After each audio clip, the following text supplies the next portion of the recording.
नमस्कार।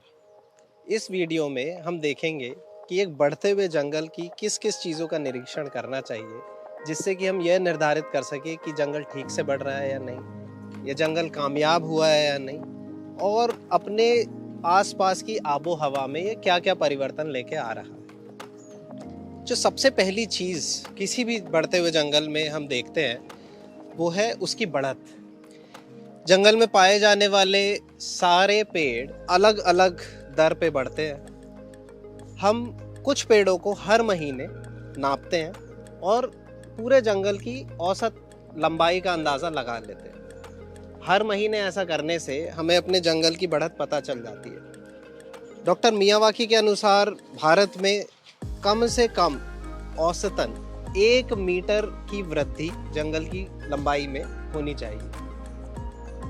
कोशिश हम ये करते हैं कि हर एक प्रजाति के कम से कम 2 या 3 पेड़ हर महीने नापे जाएं। तो जैसे कि ये एक जंगल जिसमें 550 पेड़ लगे हुए हैं और लगभग 32 प्रजातियां लगी हुई हैं, तो हम 70 से 80 पेड़ हर महीने नाप कर ऐसा डेटा बनाते हैं जिसको देखकर हम ये पता लगा सकें कि ये जंगल ठीक से वृद्धि कर रहा है या नहीं कर रहा। अगर इसकी औसतन लंबाई 1 मीटर प्रति वर्ष की दर से कम बढ़ती है तो हम ये कह सकते हैं कि ये जंगल ठीक से नहीं बढ़ रहा।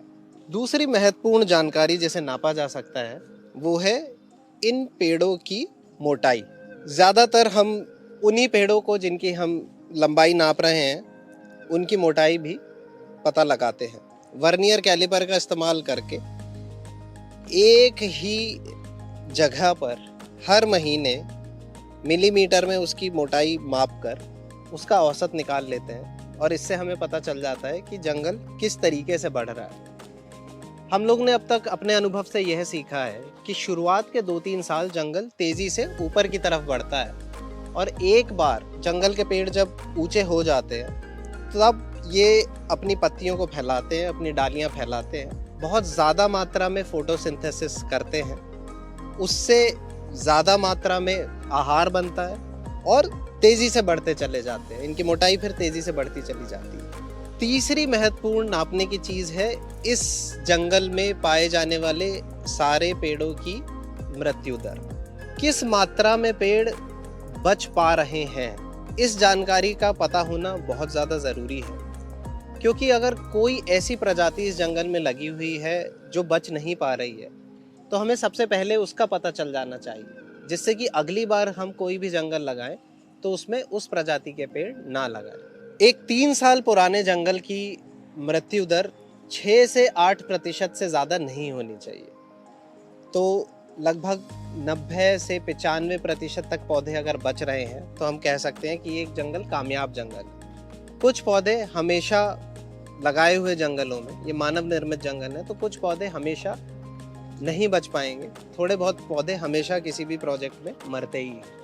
इसके अलावा भी बहुत सारी ऐसी चीज़ें हैं जिनको नापा तो नहीं जा सकता, पर ये आपके जंगल की गुणवत्ता का एक अंदाज़ा आपको दे देंगी। तो आइए उन चीज़ों की तरफ देखते हैं। पहली चीज़, जंगल के अंदर आते ही आपको एक ठंडक का अनुभव होगा। अगर आप जंगल के बाहर ज़मीन पर एक थर्मामीटर रख के तापमान लें और जंगल के अंदर आकर ज़मीन पर एक थर्मामीटर रखकर दोबारा तापमान लें तो आपको बड़े आराम से इस चीज़ का अंदाज़ा हो जाएगा कि जंगल की वजह से तापमान में कितनी कमी आ रही है। महाराष्ट्र में एक 6 महीने पुराने जंगल से हमने बाहर के और अंदर के तापमान की तुलना करी तो पता चला कि 14 डिग्री सेंटीग्रेड जंगल के अंदर तापमान कम था। जंगल के अंदर की जो मिट्टी होती है वो काफ़ी नम होती है। अगर आप ऊपर उगने वाली या गिरी हुई खरपतवार हटा के जंगल की मिट्टी देखें तो आप देखेंगे कि इस मिट्टी में नमी काफ़ी ज़्यादा है। ऐसी नमी आपको इस जंगल के बाहर की मिट्टी में, जिस पर सूर्य का प्रकाश सीधे रूप से पड़ता है, देखने को नहीं मिलेगी। तो यह भी एक बहुत आराम से जांचने वाली चीज़ है जिसको देखकर आप बता सकते हैं कि आपका जंगल ठीक तरह से बढ़ रहा है, कामयाब है या नहीं। इसके अलावा भी बहुत सारी चीज़ें आपको जंगल की सतह पर देखने को मिलेंगी। जब भी आप जंगल की मिट्टी देखें तो उसमें पाए जाने वाले सूक्ष्म जीव जंतु देख सकते हैं। ये सूक्ष्म जीव जंतु आपको जंगल के बाहर शायद देखने को ना मिले, पर जंगल के अंदर काफ़ी बड़ी संख्या में मिलते जाते हैं। इससे ये पता चलता है कि जंगल ने अपने आप को पूरी तरह स्थापित कर लिया है, क्योंकि मिट्टी में तो हमने पेड़ लगा दिए, पर मिट्टी में जो जान आती है वो उसमें रहने वाले जीव जंतुओं से आती है। इसके अलावा जंगल में पाए जाने वाले भौरे, तितलियाँ और सूक्ष्म कीटाणु जीव जंतु हमको इस जंगल की जैव विविधता का अंदाज़ा देते हैं। और जितना ज़्यादा कोई भी जंगल पक्षियों को, जानवरों को, कीट पतंगों को अपनी तरफ आकर्षित करेगा, उतना ही वो सफल होगा। किसी भी इस तरीके से लगाए हुए जंगल को अगर आप जड़ के स्तर पर देखें तो उसकी जड़ों में बहुत बड़ी मात्रा में आपको एक फफूंदी उगती हुई दिखाई देगी। हम जड़ें तो नहीं देख सकते, पर जंगल की सतह पर खुम्बी देख सकते हैं, जो मशरूम होते हैं उनको देख सकते हैं। और इन खुम्बियों का पाया जाना ही इस बात का प्रमाण है कि जड़ों पर बड़ी मात्रा में फफूंदी उग रही है। आधुनिक खोज के अनुसार पेड़ आपस में बातचीत करते हैं, तत्वों का आदान प्रदान करते हैं, और वो इस फफूंदी की वजह से ही हो पाता है। तो जंगल की जड़ों पर पाए जाने वाली ये फफूंदी जंगल को पूरा करती है, जंगल का एक अभिन्न अंग है। और जब आपको अपने जंगल की ज़मीन पर ये छोटी छोटी खुम्बियाँ, मशरूम दिखने लगे तो आप समझ लीजिए कि आपका जंगल पूर्णता की तरफ बढ़ रहा है, धीरे धीरे संपूर्ण होता चला जा रहा है। इसके अलावा बहुत सारी ऐसी प्रजातियां हैं पशु पक्षियों की, जिनके आने पर आप कह सकते हैं कि हमारे जंगल में वह प्रजातियां भी आ गईं जिनका होना इस बात का प्रमाण है कि हमारा जंगल सफल रहा। ये जीव जंतु आपके जंगल में इसलिए आते हैं क्योंकि जिन पेड़ों पर ये निर्भर थे, जिस प्रकार की वनस्पति पे, जिस प्रकार के फूल पर या फल पर ये निर्भर थे, वो इस इलाके से लुप्त हो गए, तो उन जीवों का दिखना भी बंद हो गया। अब आपने वापस उन पेड़ों को लगाया है, उनका संरक्षण किया है, तो जीव जंतुओं की भी वही प्रजातियां वापस आने लगी। इसी प्रकार की एक चिड़िया की प्रजाति है जो हमने इस जंगल में देखी। मुझे इस चिड़िया का नाम तो नहीं पता, पर मैंने भी जीवन में पहली बार इस चिड़िया को देखा है। उसका बड़ा सा घोंसला यहाँ हमारे इस 1.5 साल के जंगल में लगा हुआ है, और सुबह जब वो चिड़िया यहाँ पर बैठी थी तो अपने बच्चों को खाना खिला रही थी। तो ये इस बात का प्रमाण है कि ऐसे घने जंगलों में पशु पक्षी अपने आप को बहुत सुरक्षित महसूस करते हैं, इसीलिए वे अपने घोंसले भी इस प्रकार के जंगलों में बनाते हैं। तो अगर हम देखें तो किसी और वृक्षारोपण की तुलना में इस प्रकार के जंगलों में मिट्टी से लेकर ऊपर तक अनेक प्रकार के जीव जंतु पाए जाते हैं।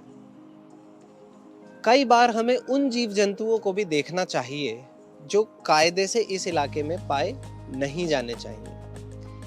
इस प्रकार की जैव विविधता का अगर हमें अंदाज़ा हो तो हम बड़ी आसानी से ये पता लगा सकते हैं कि हमने कोई गलत पेड़ तो नहीं लगा दिया। उदाहरण के तौर पर कोरिया में, सियोल शहर में हान नदी पर एक टापू है, और उस टापू पर हमने कुछ चीनी पेड़ लगे हुए देखे। चीन से आए ये पेड़ वहाँ के देसी पेड़ तो है नहीं, मूल प्रजातियाँ तो है नहीं। उन पेड़ों पर एक अलग प्रकार का पतंगा आके बैठने लगा जो कोरिया का नहीं था, और देखते ही देखते यह पतंगा कोरिया के जो मूल वन थे, जो वहाँ की देसी प्रजातियाँ थी, उन पर भी लगने लगा, उनको नुकसान पहुँचाने लगा। तो हमें इस बात का भी ध्यान रखना चाहिए कि हमारे द्वारा लगाए हुए पेड़ों की वजह से कोई इस तरह की जैव विविधता ना आने लगे जो बाकी प्रजातियों को नुकसान पहुंचाए। अगर ऐसा हो रहा है तो आप ये बहुत आसानी से समझ सकते हैं कि शायद हमने पेड़ों की सूची बनाने में कोई गलती करी है,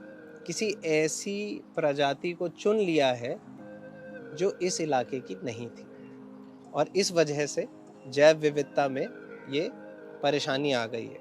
तो इस तरीके से हम एक बढ़ते हुए जंगल को देख सकते हैं, वो कितना सफल है, उसमें क्या क्या चीज़ें होने लगी हैं जो होनी चाहिए थी, कोई ऐसी चीज़ तो नहीं है जो नहीं होनी चाहिए थी। इन सब को देख सकते हैं, उस जंगल का प्रभाव उस जगह पर कितना पड़ रहा है, तापमान पर कितना पड़ रहा है, उसके जीव जंतुओं पर कितना पड़ रहा है, उसका अंदाज़ा लगा सकते हैं। और जंगल में महसूस की जाने वाली कई सारी ऐसी चीज़ें जिनका अनुभव सिर्फ जंगल में आकर ही हो सकता है, उनको भी माप सकते हैं, जैसे कि तापमान या मिट्टी की नमी, और दिखा सकते हैं कि हमारा प्रोजेक्ट कितना सफल रहा। आशा है आपको ये वीडियो पसंद आया होगा। देखने के लिए बहुत-बहुत धन्यवाद।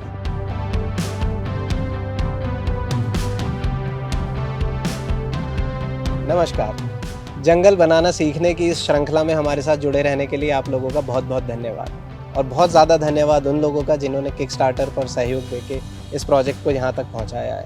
हमारे साथ जुड़े रहिएगा। उम्मीद है आपसे जल्दी मुलाकात होगी। धन्यवाद।